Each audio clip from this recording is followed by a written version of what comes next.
솔로몬 왕이 사람을 보내어 히람을 두로에서 데려오니 그는 납달리 지파 과부의 아들이요 그의 아버지는 두로 사람이니 노스의 대장장이라. 이 히람은 모든 논일에 지혜와 총명과 재능을 구비한 자이더니 솔로몬 왕에게 와서 그 모든 공사를 하니라. 그가 놋기둥 둘을 만들었으니 그 높이는 각각 18규빗이라.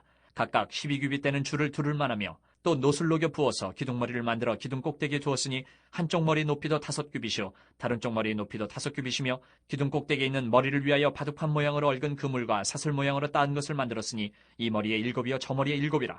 기둥을 이렇게 만들었고 또 두 줄 석류를 한 그물 위에 둘러 만들어서 기둥 꼭대기에 있는 머리에 두르게 하였고 다른 기둥 머리에도 그렇게 하였으며 주랑 기둥 꼭대기에 있는 머리에 4규빗은 백합화 모양으로 만들었으며 이 두 기둥 머리에 있는 그물 곁 곧 그 머리에 공같이 둥근 곳으로 돌아가며 각기 석류 200개가 줄을 지었더라. 이 두 기둥을 성전의 주랑 앞에 세우되 오른쪽 기둥을 세우고 그 이름을 야긴이라 하고 왼쪽의 기둥을 세우고 그 이름을 보아스라 하였으며 그 두 기둥 꼭대기에는 백합화 형상이 있더라. 두 기둥의 공사가 끝나니라. 또 바다를 부어 만들었으니 그 직경이 10규빗이요 그 모양이 둥글며 그 높이는 5규빗이요 주위는 30규빗 줄을 두를 만하며 그 가장자리 아래에는 돌아가며 박이 있는데 매 규빗에 10개씩 있어서 바다 주위에 둘렸으니 그 박은 바다를 부어 만들 때 두 줄로 부어 만들었으며 그 바다를 소 12마리가 바쳤으니 셋은 북쪽을 향하였고 셋은 서쪽을 향하였고 셋은 남쪽을 향하였고 셋은 동쪽을 향하였으며 바다를 그 위에 놓았고 소의 뒤는 다 안으로 두었으며 바다의 두께는 한 손 너비만 하고 그것에 가는 백합화의 양식으로 잔가와 같이 만들었으니 그 바다에는 2000밭을 담겠더라. 오늘 본문은 7장 솔로몬의 이 왕궁 이야기 이후에 또 솔로몬 성전 안에 비치된 기구들 또 시설들에 대해서 이야기를 하는 본문입니다. 솔로몬은 이 성전의 기물들을 위해서 히람이라는 사람을 부릅니다. 이 히람이라는 사람은 여기 나와 있는 것처럼 놋 제조 전문 기술자이지요. 그래서 아버지 때부터 그 일을 이렇게 전문성 있게 해온 것으로 보입니다. 그래서 이 전문가를 불러가지고 무엇을 만드느냐? 먼저 성전에 기둥 2개를 만듭니다. 본문을 보면은 여러 가지 이 건축에 사용된 용어들이 이렇게 나열이 되면서 잘 설명이 나오지요. 히람이요 성소의 주랑, 다시 말하면은 입구 쪽에 현관에 기둥 2개를 세웁니다. 성전 앞을 이제 들어가면서 보이는 이 기둥에서 흥미로운 게 있는데 이 기둥에 비문이 새겨져 있다는 것이지요. 그래서 이 비문이 그 기둥의 이름이 되는 것입니다. 하나는 야긴, 그리고 다른 하나는 보아스라는 비문이 써져 있었다는 것입니다. 아마 이 성전 건축에 있어서 이 안에를 이제 잘 채우는 과정에 있어서 야긴과 보아스는 꽤나 관심이 가는 구절이지요. 이 기둥 2개는 상징적인 의미를 가진 기둥이 됩니다. 사실 이 야긴과 보아스 기둥이 이런 기둥들처럼 딱 없어서는 안 될 무언가를 딱 받치고 있는 그런 기둥이 아니었다는 것입니다. 이 기둥 자체는 아무것도 지지하고 있지 않기 때문에 그러면 이 기둥이 의미하는 바가 무엇이냐, 이것을 아는 게 필요하다는 것이지요. 이 기둥 자체들은 성전이 곧 하나님의 것이다 라는 것을 보여주는 목적을 가지고 있습니다. 이 성전은 그 누가 지었든지 간에 누구도 아닌 오직 하나님의 것이다 라는 것을 보여주는 것입니다. 그렇다면은 그 기둥들에 쓰여 있는 비문, 다시 말하면 각 기둥들의 의미가 무엇이냐? 야긴의 의미는 하나님이 세우실 것이다 라는 의미를 가지고 있고요, 보아스는 하나님 안에 능력이 있다 라는 의미를 가지고 있습니다. 그래서 이 2가지 기둥을 보면서 같이 이거를 읽게 되면은 힘과 능력이 있는 하나님께서 세우실 것이다 라는 의미가 만들어집니다. 하나님께서 능력으로 세우신다, 하나님이 세우신 자다, 하나님에게 능력이 있다, 이렇게 읽힐 수가 있는 것이죠. 성전 앞에 탁 놓여 있는 이 2가지 기둥은 이스라엘의 진정한 통치자이시오 왕이신 하나님에 대해서 설명하고 있는 비문이었습니다. 하나님이 어떤 분이신지를 설명하고 선포하고 있는 기둥이었습니다. 이는 곧 다윗과 마찬가지로 솔로몬 왕권 또한 그가 세우고 또 솔로몬으로부터 이 왕의 권위가 또 모든 힘과 능력이 나타나는 게 아니라 진정한 신 여호와 하나님으로부터 이 왕권과 권세가 나왔음을, 이 왕국 자체가 하나님께서 세우신 나라요 진정한 왕은 여호와 하나님이심을 의미하고 있는 기둥과 또 구절이라는 것이지요. 그리고 23절부터는 히람이 이제 기둥을 다 짓고 나서 바다를 부어 만듭니다. 23절에 또 바다를 부어 만들었으니 이렇게 구절이 시작이 되는데요. 성전 뜰에서 사용하는 물을 위해서 놋으로 대야를 만들었다는 것입니다. 23절부터의 본문은 그래서 아주 많은 양의 물을 담을 수 있는 이 대야를 만드는데 각각의 요소들을 설명하고 있는 구절들입니다. 여러 장식품들도 이렇게 많았습니다. 그러나 결국 이 물 대야는, 놋 대야는 실용적인 목적을 가지고 제사장과 제사를 위해 만들어진 대야였습니다. 그래서 26절에 마지막 설명을 하면서 물 2000밭, 다시 말하면 1밭이 22리터라고 합니다. 그래서 4만 리터 정도 되는 양을 담을 수 있는 대야를 만들었습니다. 수많은 동물들의 죽음이 제사를 통해 이루어지고 있었겠지요. 성전 안에서 제사를 통해 나오는 이 많은 양의 재가 있고 피가 있습니다. 어떻게 이거를 처리해야 될까요?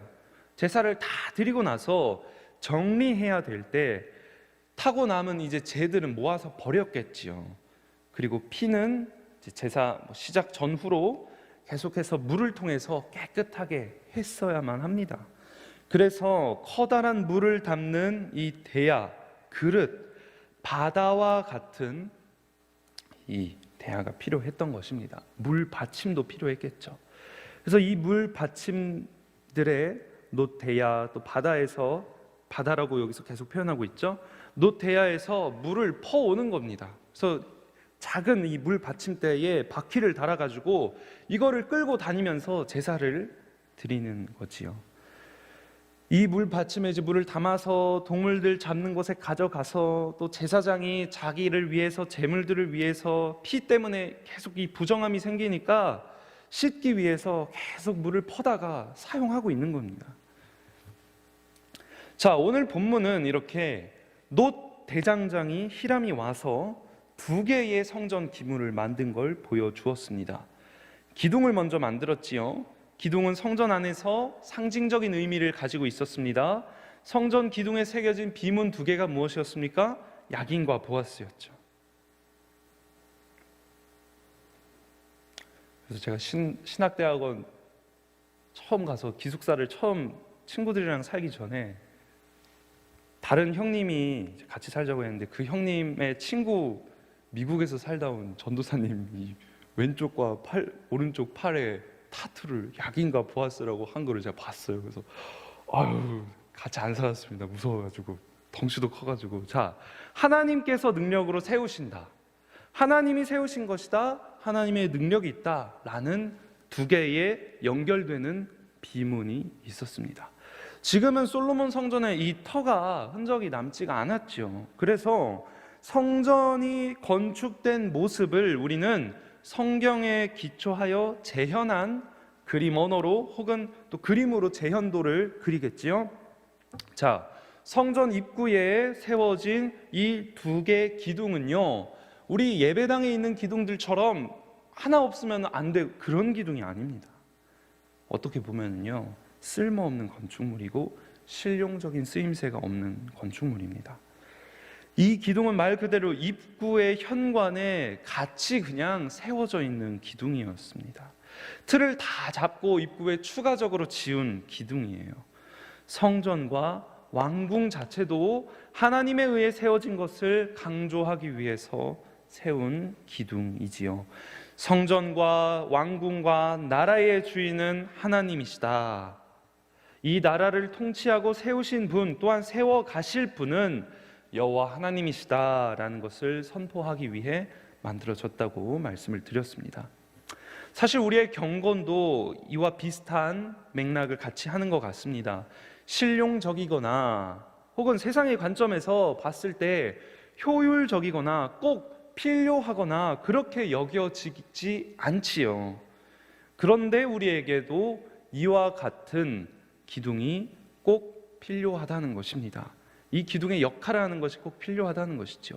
사실 그것이 우리 금요 기도회 때 들은 말씀처럼 우리 영혼의 성전을 채우고 세우는 일 가운데 경건에 있어서 경건은 사실 더 우리를 살리는 일을 해주죠.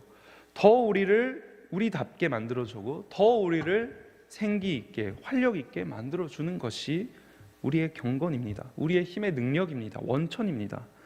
우리 삶에 세워진 이 경건의 기둥에 그렇다면 무엇이 적혀 있는가? 나의 마음에 세워진 이 경건이라는 기둥에 무엇이 적혀 있는가? 예배와 기도 생활을 열심히 하면서 정작 우리 경건 가운데 우리 경건의 기둥의 비문에 나의 능력으로 내가 세울 것이다 이러면 곤란하겠죠.